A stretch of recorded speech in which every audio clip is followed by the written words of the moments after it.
Good morning.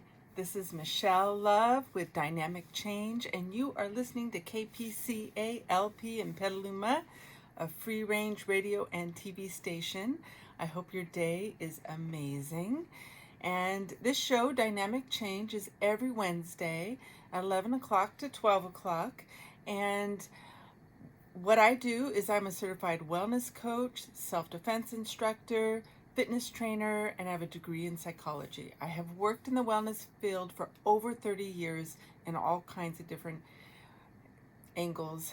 And so I bring all this knowledge, all these things that I've worked with, to give insight with my degree in psychology and all this work with people that I've done for so many years, is to bring light to common issues that people tend to come up against in their life and common patterns, so I can show you some ways you can heal those type of patterns, handle it differently, develop new healthy patterns.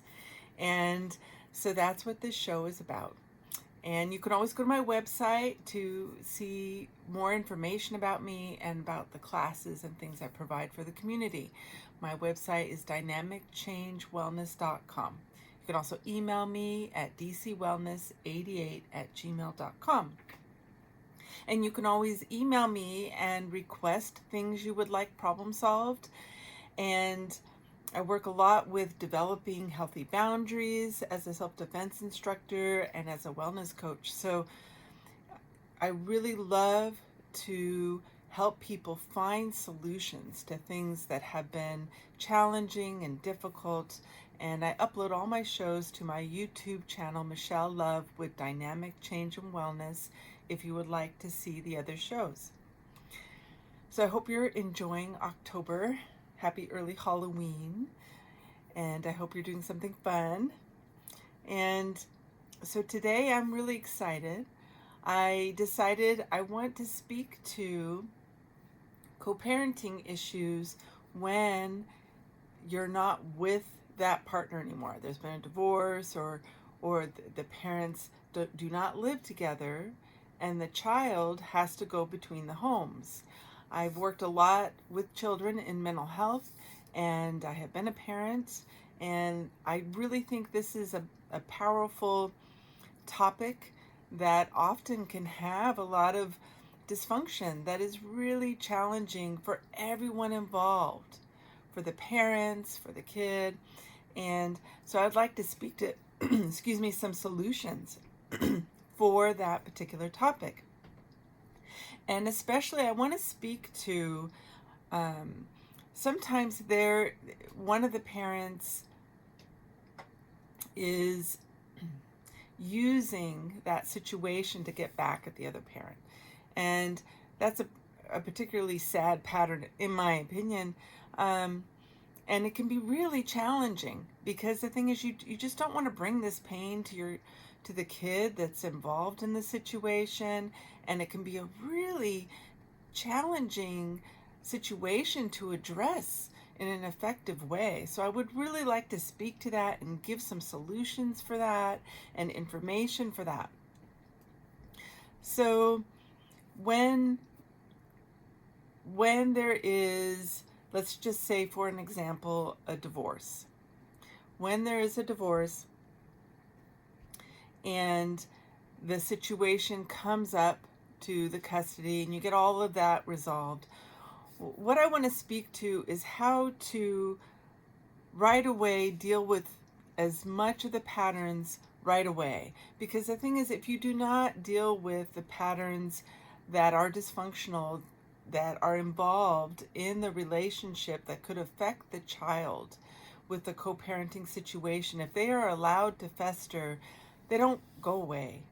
It would be lovely if they did, but I think that if they're there to begin with, if there is one of the parents is not able or willing to look at the impact on the child and is acting out in a way that is, emotionally harmful, that if they're already doing it, it's unfortunate, and also they may not be willing, I think in most cases, to actually work on that. So I'm going to give you an example of many ways that you can address this behavior. And I think, dealing with something head on as strongly as possible to support that kid is the most valuable thing you can do. And to kind of support the your sanity with it too, because it can be an extremely stressful situation that goes on for a very long time, because until the kid becomes 18 or whatever, you have to deal with this person. And if this person has some toxic behaviors, it harms the sanctity of this situation. It should be very it should be regarded as a very special situation that should have the respect of not acting out for the sake of the child. But these are solutions to help you address anything when you don't have that kind of cooperation with the other person. So let's say someone is getting a divorce, or even if they weren't legally married, but you're getting ready to separate, go to court, and let's just say that the other partner is just very toxic with the behavior. So and sometimes there's even domestic violence, there's domestic violent flavors. Domestic violence the definition is not just physical abuse. It's someone using their anger and their emotions to cause extreme distress with their mate. So they could be emotionally putting them down. They could be getting angry at them and blaming them all the time, putting them down all the time. And if you're dealing with someone that has those particular behaviors, often this bleeds out into the kid situation, right? So first of all, I want to say one thing. Anyone that is dealing with domestic violence, there are representatives in the court system. And I know the court system changed when COVID happened, where now they do a lot of the court representation on Zoom. But they used to have representatives through the organization that supports survivors of domestic violence, where you had a representative go with you to court to be your ally, be your support. And they also have classes. I've done many shows about domestic violence of how you can find support. So first of all, reaching out to those organizations. So if you look up, domestic violence support groups, it will put you in contact with, that organization. But so now through Zoom, you could still check and see if there are a way to get support. But if you check through them, they have groups and education, very, very powerful classes and education, and really provides a lot of clarity for those patterns. But you can find ways to get support. You want support first of all. It's really important to have someone be there for you through all of these court proceedings, through everything you need to do. Having someone be there with you, a strong person, emotionally intelligent, strong, supportive, loving person that you trust. Ask for help. Ask for help right off the bat, because there can be a lot of stress in this process. So, first of all, starting with that, when you start the court proceedings, look at what you're dealing with. You know, first of all, if you can, put yourself in therapy and work on it with a therapist. And what I will say is anytime I need support in the world, in my life, I don't care what it is. If I need a doctor, a dentist, some sort of support situation, I always work on putting out that intention into the world. I need someone really good. I need someone really insightful, really brilliant, really good at what they do. And put that intention out. Put that out into the world, that I want someone that can see the truth of this situation and really help me learn, really help give me support, and is a strong representative of how I can find healing and problem solving for this situation. So I always recommend that to people, because what we think in our mind is so powerful. And if we think really positive, strong, supportive ideas, it's going to help you find the doorways you need to go through to find the support you need. And dealing with this kind of situation, you want as much strong, clear, brilliant support as possible. So put that intention out. Find a therapist if you can. Find a support group right away. Get that support there. Call on some of your friends, family members, whoever you trust that is a clear person for you, that cares about you. Enlist everybody. So find your support right off the bat. Put that energy out into the universe that you need, really clear and, strong, brilliant, compassionate people to give you the insight you need. So put all that out. So one of the things I want to say is the court system has these wonderful self-help agencies. So right away, in advance, you want to start asking questions that can help you fill out all the paperwork.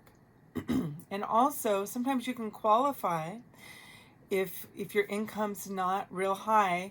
They have fee waivers for people that don't have really high income, where they can waive the fees, and that can also release a lot of stress from the situation. So there's that. So calling the self-help area of the court is really fantastic, and they can help you fill out all those forms and get you moving. Sometimes people have lawyers, sometimes you don't. Now, another solution for the lawyer, and then I'm going to get to the other stuff, the meat of what I want to tell you, but I'm going to give you step-by-step ways to find support that will take stress away from the situation. So then there's also a legal, you can call the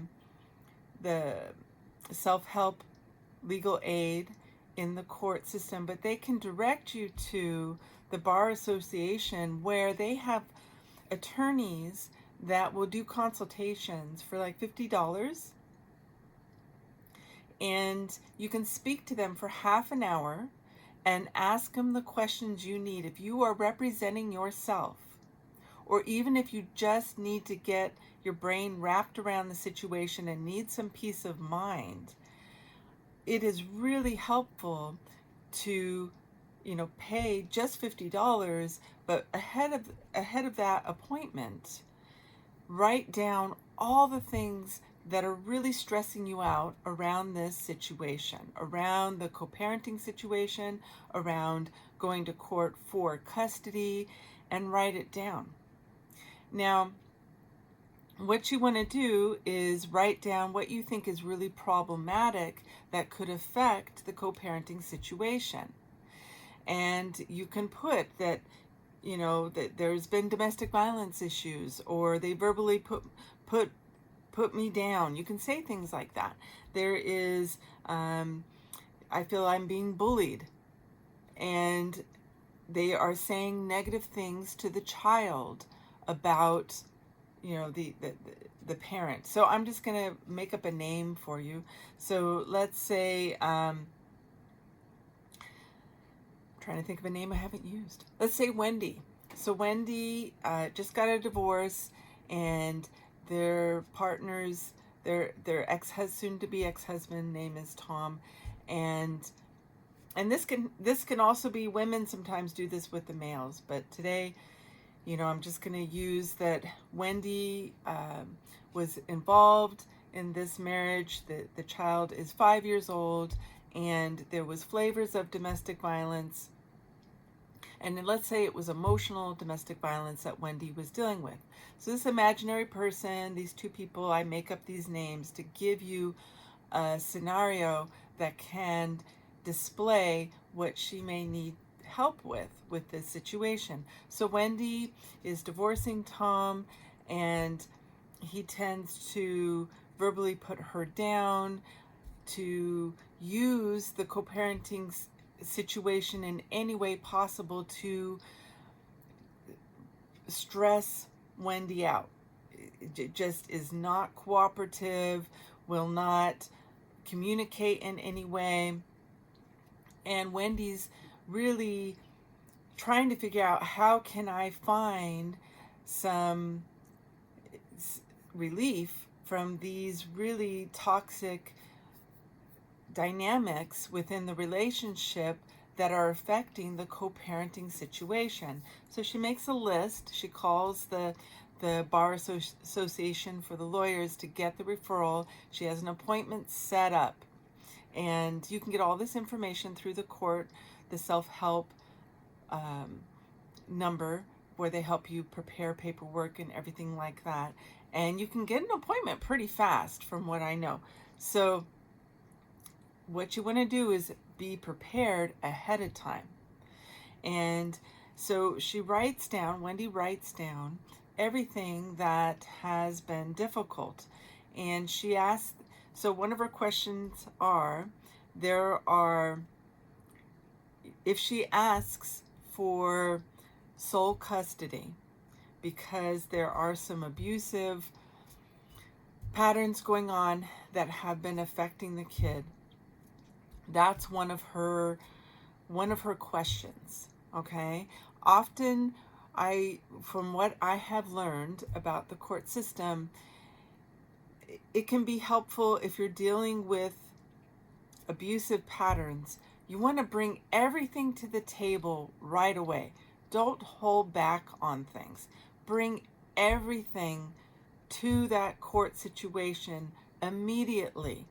And that way, it can be addressed as soon as possible, so there's the healthiest co-parenting situation you can create.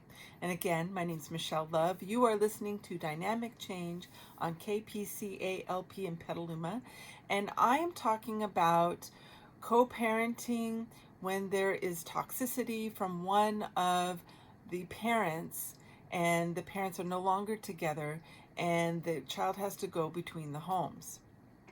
So I'm problem solving how you can effectively deal with those kind of behaviors, the toxic behaviors. I'm giving you information of how to receive support, help, and how to handle it through the court system that will help you going forward. So my made-up scenario with the made-up names is Wendy is preparing her questions and she can prepare with a therapist. I recommend getting therapy on board. And so her questions that maybe she's gone over with a therapist are, okay, her partner she is getting divorced from is Tom. And Tom has displayed some of the emotional dynamics of domestic violence. So he is verbally putting her down.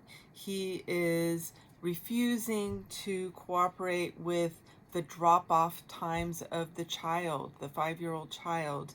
He is refusing to agree on homework or the school situation.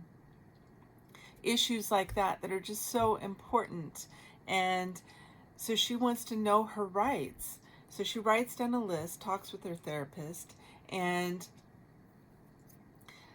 she asks the therapist if I at what happens if I ask for sole custody.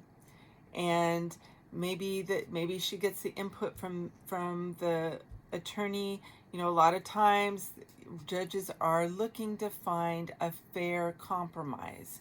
So sometimes I think it can be wise, if you're dealing with something that is really unhealthy, to ask for a little more than what you may end up getting. You know, if it's a really unhealthy situation where the well-being of the child is really a concern, you know, you want to talk to that lawyer. Say, can I ask for sole custody if I am concerned about the well-being of my child for these reasons? And there should be a list, and really list it, and just honestly, because this is about the kid. This is not about Wendy's feelings or even Tom's feelings, but being as truthful and an emotionally intelligent as possible. Wendy has talked to her therapist and say there is verbal abuse. There is sometimes, you know, Tom has put Wendy down to the kid and says verbally abusive things about the mom to the kid. And, you know, things like that are really, you know, this bullying. I want to talk about bullying, are really important. So write it all down. These are the problem situations that I think are really harmful for the emotional well-being of this child. And also, you know, having cooperation with drop-offs, having cooperation around agreements about which school the kid's going to, and that there will not be putting the other person down ever. Like that, just, there has to be respect. So they write down all their questions about how much custody should they ask for. Also talking to the lawyer about requesting parenting classes, coparenting classes. There used to be, there's the parent, I think it was the Parenting Institute, that you can ask therapists about that. I forget the name of it, but there was actually a parenting institute that was local in this area, that had parenting classes. I think it was California Parenting Institute, but they have all kinds of classes. And I think it's really quite brilliant to request those classes right off the bat if there is dysfunction. They even have, they do it for the court system. You can set up visitation if there is actual physical domestic violence, or if there is substance abuse issues or something that's really unsafe, where the child has a visitation with the parent that may have that issues, with someone, you know, a neutral party that is like a social worker or something like that, where the child is really safe. The thing is, you want to give the biggest safe container as possible right off the bat. Don't wait. And so they can ask about, you know, visitation where it is supervised like that. They can ask about requesting therapy for the child. Also, all of this right off the bat. I think having the kid in therapy when there are dysfunctional patterns gives a neutral party that will advocate for the child is going to be amazing, because the court gets really tired of sometimes seeing parents that, you know, have bitterness towards the other parent, and they don't want to deal with arguing and all that. So when you have these neutral parties of a parenting institute, you know, of parenting classes, of therapists involved to advocate and give as much structure to the situation, then there's less of this stress on Wendy having to deal with Tom, because she's brought in this support structure of that addresses what Tom is doing.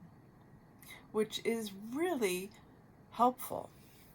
And so she has a list of all the issues that have been a problem where she is feeling abused emotionally, and also how she has noticed it's done in front of the child, to the child, and that he will not cooperate with the flow of co-parenting. So she asked this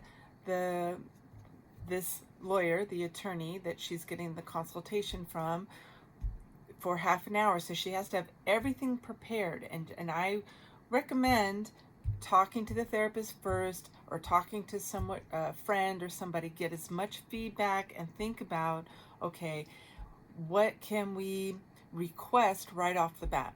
Say, well, and they have wonderful apps where the parents just text or email, where there's just as little interaction between the parents as possible, which I think is really brilliant. And requesting that, I think the court often at this point recommends it, but you want to look into all of that. But if there are problem behaviors, if the kid, that maybe the 5-year-old is saying, Daddy really doesn't like it when you do this, the kid shouldn't know that information. That's totally inappropriate and harmful for the child. Or if the kid is being asked to relay messages to Wendy, totally inappropriate. Any kind of stress that is being brought to the child that Wendy is noticing, these are the types of issues that want to be asked to that lawyer. When the child is saying this, what can I do? And so she wants to ask about all the therapeutic support that she can request, that that it be court ordered when she goes to court right off the bat, and confront everything right away. And she can work on it with her therapist, so she gets all this legal information from the lawyer about supervised visitation, about how many rights, asking for sole custody if she's really concerned about the well-being of the child. If, her rights about, there are certain situations that if the well-being is an issue, you want to right away go there. And the happy and positive ending to that is maybe, things will get quite a bit better. But the thing is, if you're dealing with someone that is toxic or is a bully, if you are trying to please them in any way, or just giving into them in any way, they are not going to stop. And so it's really important to get that safe container, get that help, get that legal information right away, and address it right away. Because the stronger you are with a bully, the more effective.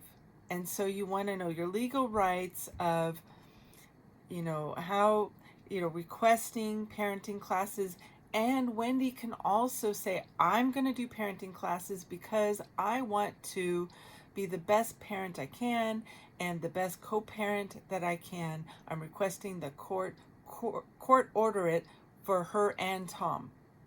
And, therapy for her, she can tell the judge, I'm also, getting as much therapeutic support as possible. I want court-ordered therapy for the child. Right away, get all of that established, because it will only help you in the long run. It will help this child, and it will show Tom that Wendy is going to confront any behavior that has been a pattern right away. Very powerful. Don't wait for these behaviors to continue. If they have been an issue, right away, confront them. So they tell the lawyer recommends how they can request mediation, and also ask that question, if these things continue, if Wendy goes to court and she requests therapy for the child while they are working on co-parenting issues, to get smoothed out between them, and so the kid has some support for the divorce, and that both parents are paying and contributing into this, and that, and she requests right away, says, this is what I'm requesting for how much custody, and also the scheduling.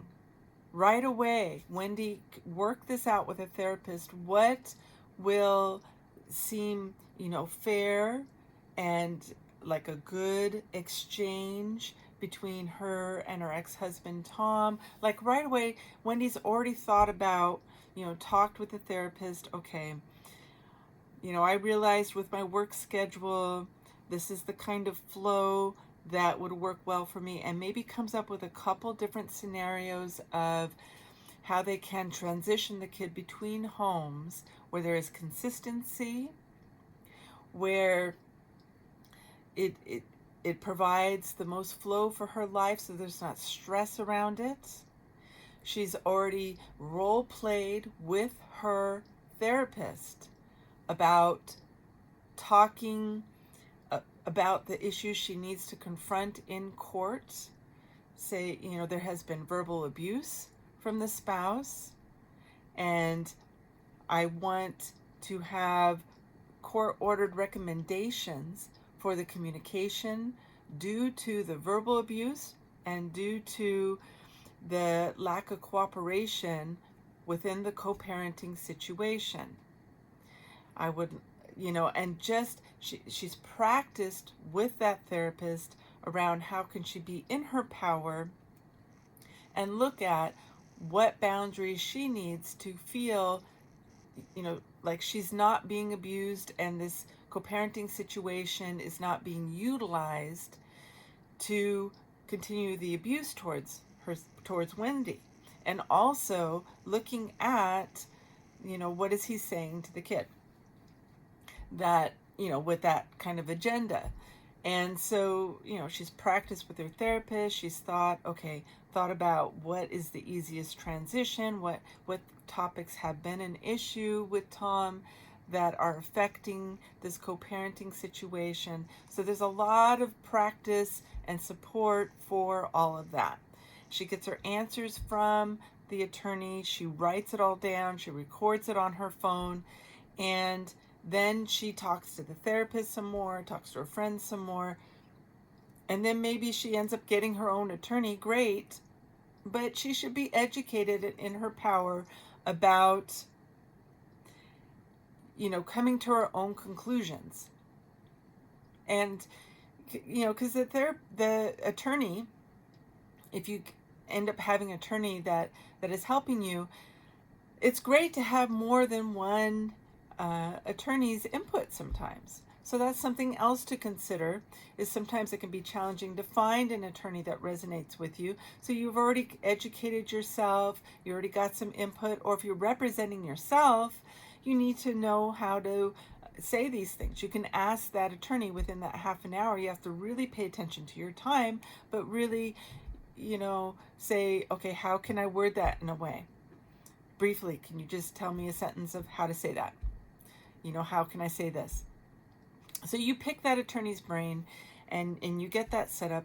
You go to court. You want to be as grounded within yourself as you can whenever you're dealing with court situations.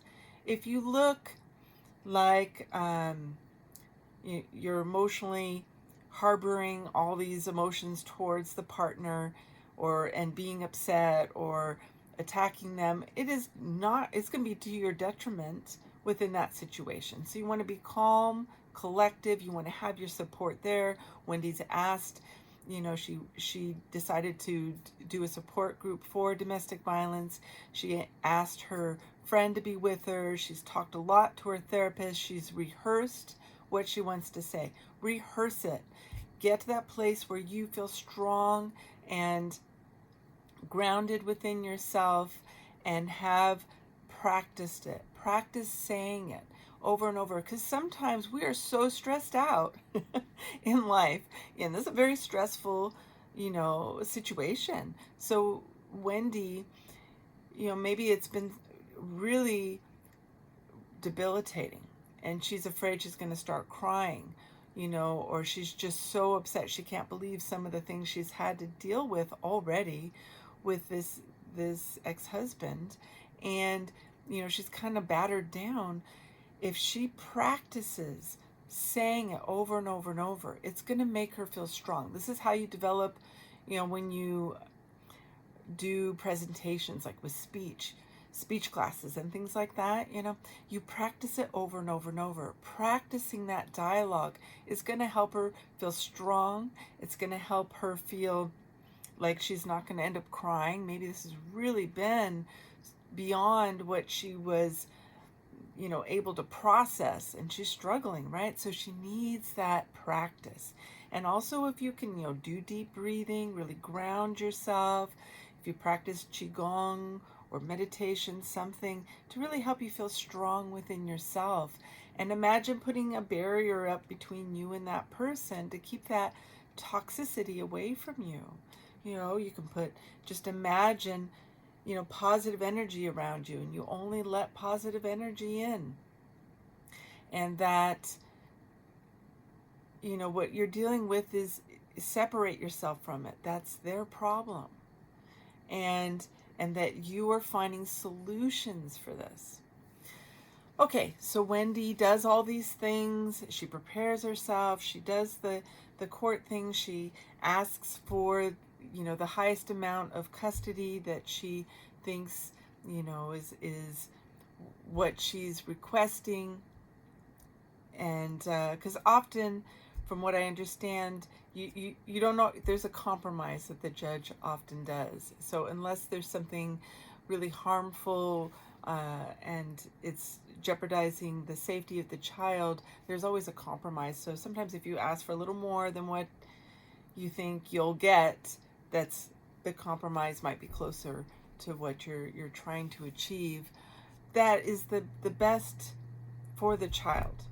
Again, not for just what you emotionally want, getting feedback from the therapist, getting feedback from the lawyer, and she has put a list of what she's going to problem solve right off the bat with the judge.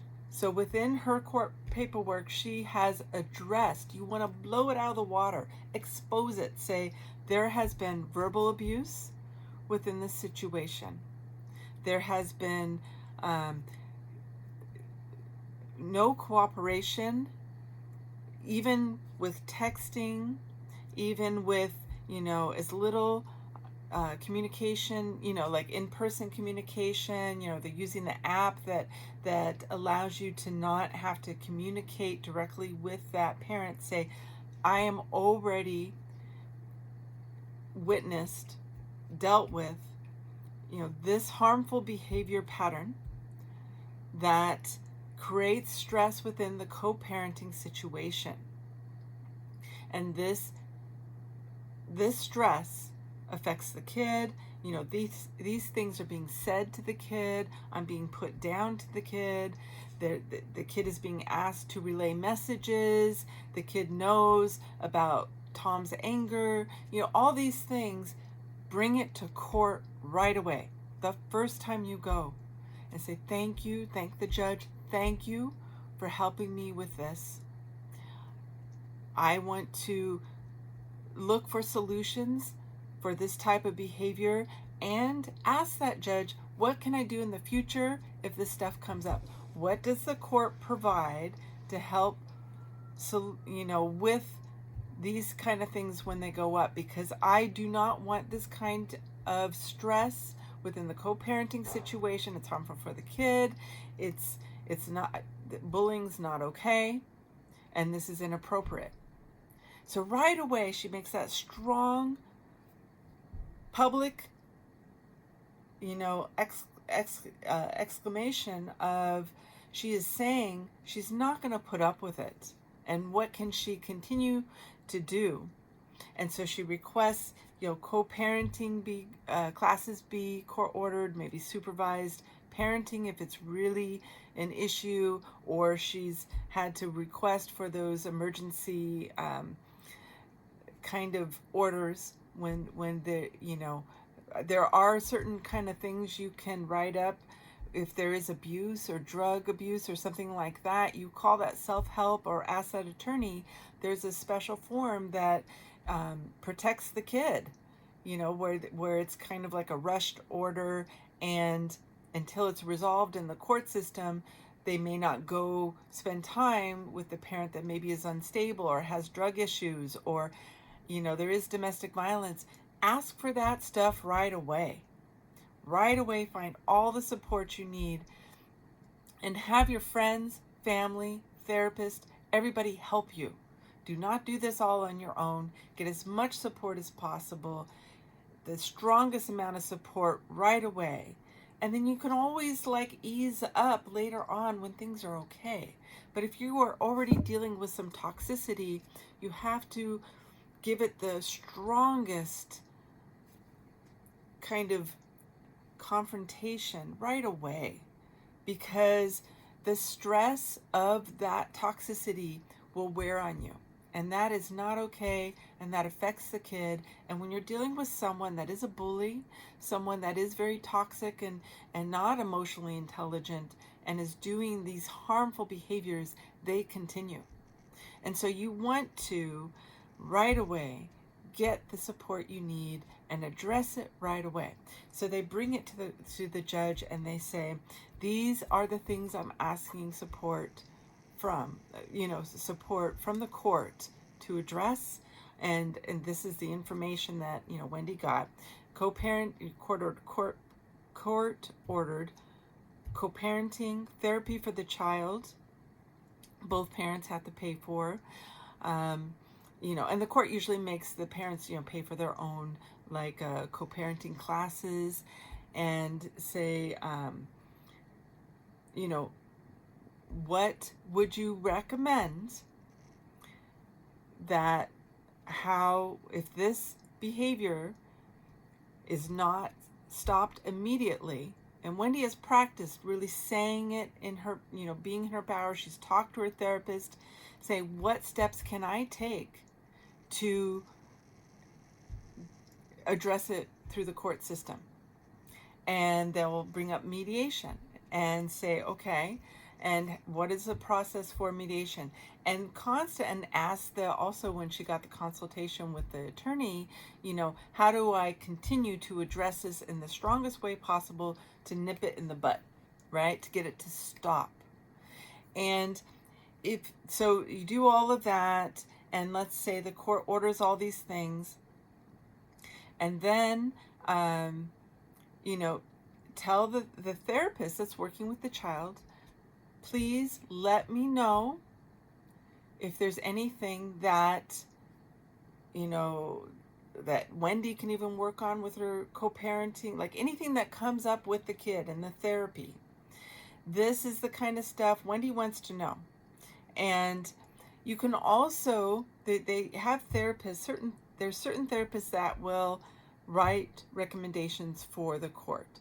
Not all of them will do it, but it's good to see if you can find a therapist, and you can ask the court itself, just make phone calls, call the self-help and say, how do I find a therapist that works with the court for the kid, that can write up,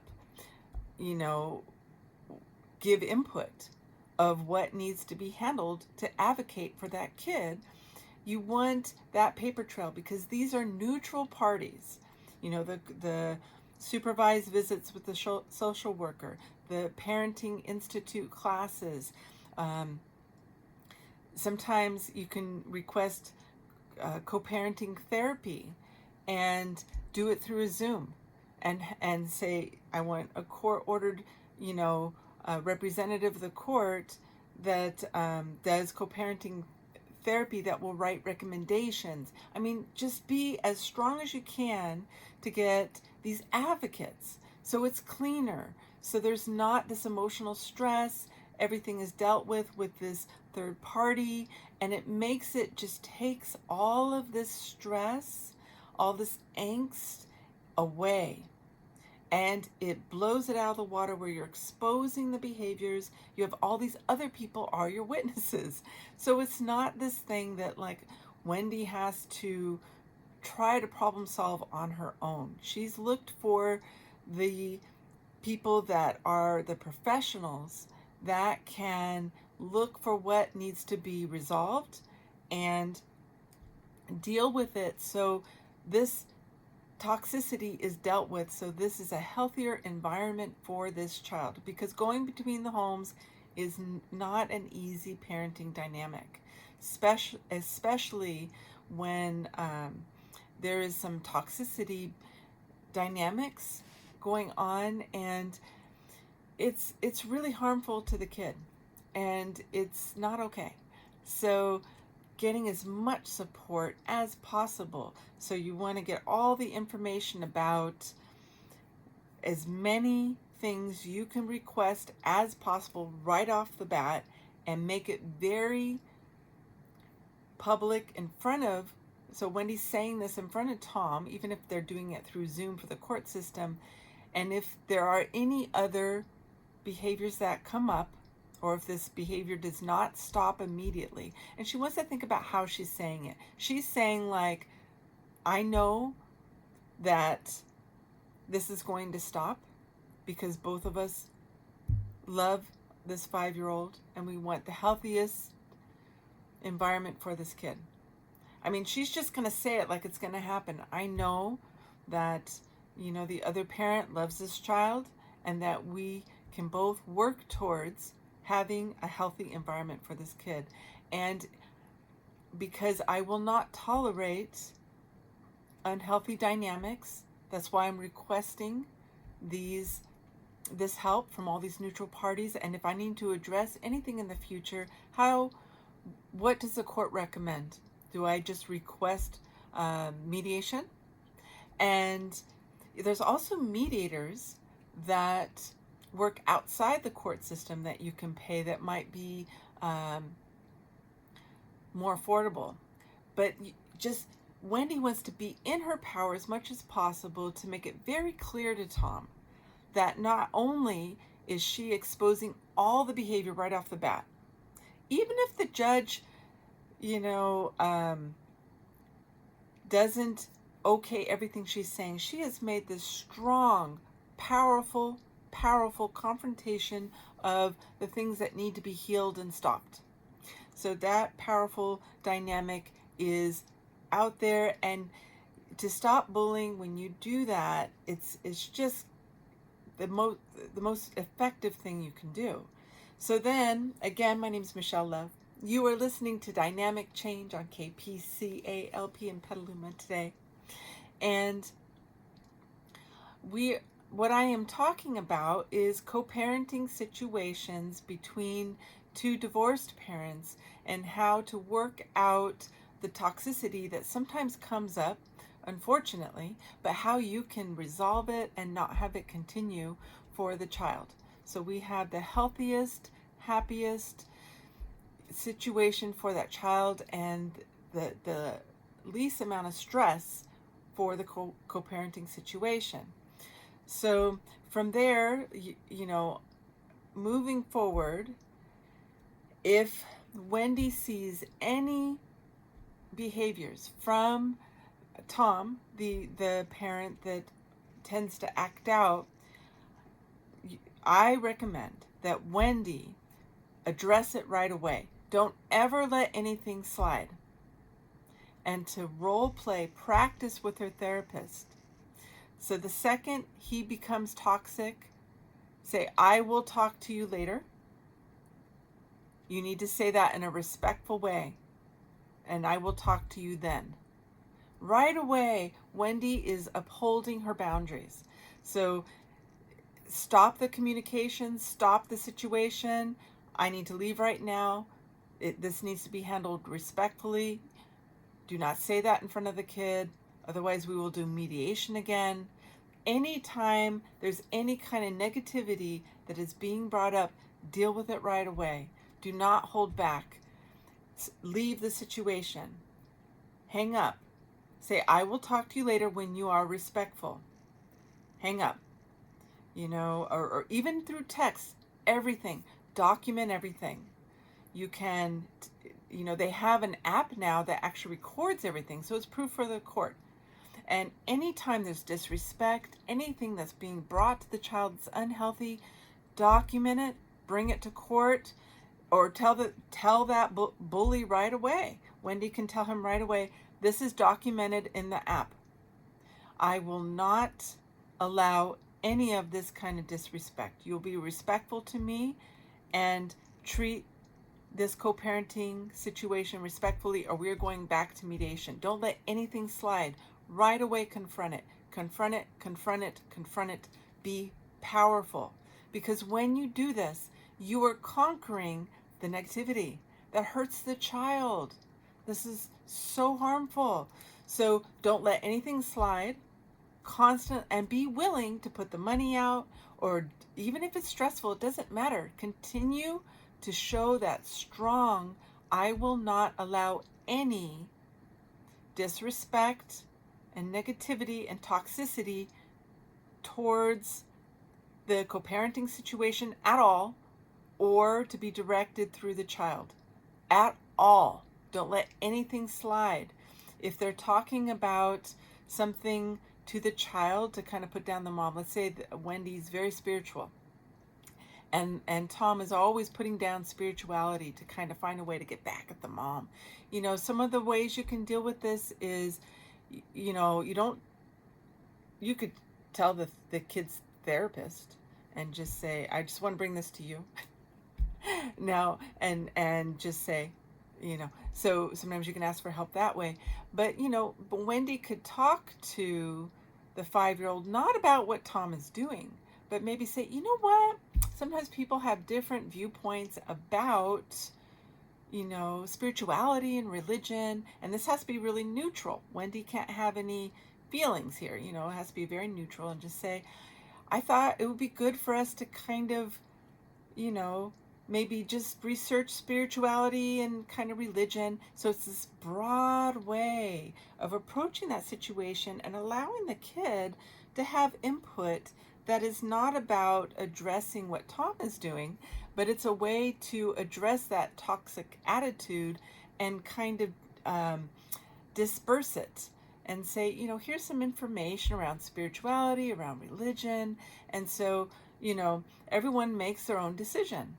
But it educates the child. Also, sometimes when the parent is doing something, address it right away. Address it through the app. The child is telling me this, and this is inappropriate for the co-parenting situation. I am documenting it through this app. Do not disrespect my spirituality, otherwise I will be taking this to, the therapist, or request, mediation. Like, don't let anything slide. Just address it. This is being documented through the app, so we can take this back to court if needed. This is not okay. I do not talk to the kid about this. Like, constantly, everything that comes up that's being directed at that child that's inappropriate, confront it. Just keep confronting it, because hoping it'll go away is not what will handle it. And that strong, confrontive, assertive, just no nonsense is for the wellness of the kid. And bring it to the therapist. Have Wendy Wendy can talk to that therapist. What do you think of that? I feel like what he's doing, it could be, really harmful for the kid. What do you think? Get that input, and the therapist says yes, then just confront it right away. Keep confronting it, and that's how you disperse and get rid of the behavior. You just strong, I will not put up with this for this child. You will not attack me. If you are bringing negativity to this co-parenting situation or to the child, just blow it up. I will again request this through the court situation, and that strength will just help you over and over and over and over and over.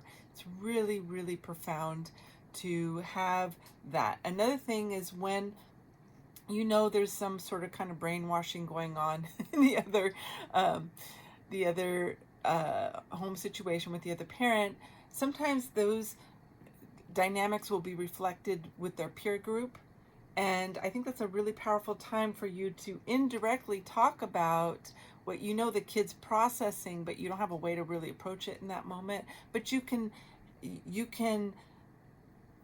look at it through what the kid's processing through the social dynamic through the friends or something. So just know there's other ways to approach it neutrally that are not in any way putting the other parent down or feeding into negativity, but you can find some balance to offset some really unhealthy kind of information they may be getting, because the court will want them to see both parents unless the kid is there's some really obvious abuse. So it can be a tricky thing to navigate. So I will do another show on co-parenting between the homes because I think it is such a powerful topic. And but I hope that has really empowered anyone that is dealing with these type of issues. And this week I was supposed to have a guest speaker, and they will come another day. They weren't feeling well, they had a cold. So we will reschedule to have our martial artist come and talk about how martial arts can bring some really profound wellness in life.